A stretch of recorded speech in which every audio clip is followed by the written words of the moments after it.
জোড়া লাগা কুকুর যদি দেখা যায়, যে একসাথে দুটো কুকুর, তাদের প্রজননের কারণে তাদের একটা বিশেষ ঋতুতে বিশেষ সময়ে তাদেরকে এটা করতে হয়, এক অদ্ভুত কারণে মানুষ ক্ষিপ্ত হয়ে ওঠে তাদের প্রতি। কিন্তু আমাদের তো মানবিক হওয়া উচিত ছিল, আশরাফুল মাখলুকাত বলে আমরা নিজেদেরকে দাবি করি। আমাদের কি করা উচিত ছিল? ইগনোর করা উচিত ছিল, let them do there job, overlook করার দরকার ছিল। কিন্তু কোনো এক অদৃশ্য কারণে আমরা এরকম দৃশ্য দেখলে হিংস্র হয়ে উঠি, লাঠি দিয়ে মারি, ওখানে মানুষ জড়ো হই। কিন্তু তাদের একটা সফল প্রজননের জন্য, বংশবিস্তারের জন্য এটা প্রয়োজন। তো আমরা যেন এই কাজটা না করি, এরকম নির্মম যেন আমরা কখনো না হই। কারণ প্রাণীদের প্রতি দয়া দেখানো এটা ছোটখাটো কোনো ব্যাপার নয়। এটাই আপনার জান্নাতের কারণ হতে পারে, এটাই আপনার জাহান্নামের কারণ হয়ে যেতে পারে। আল্লাহ রাসূল সাল্লাল্লাহু আলাইহি ওয়াসাল্লাম বলেন, মান লা ইয়ারহাম লা ইউরহাম।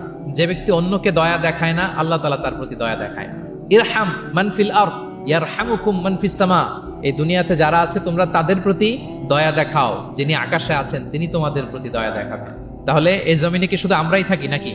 না পশু পাখি প্রাণী এগুলো থাকে। এদের প্রতিও যদি আমরা দয়াদ্র হই, মমতা দেখাই, করুণা দেখাই, আমাদের প্রতিও দয়া দেখাবে কে?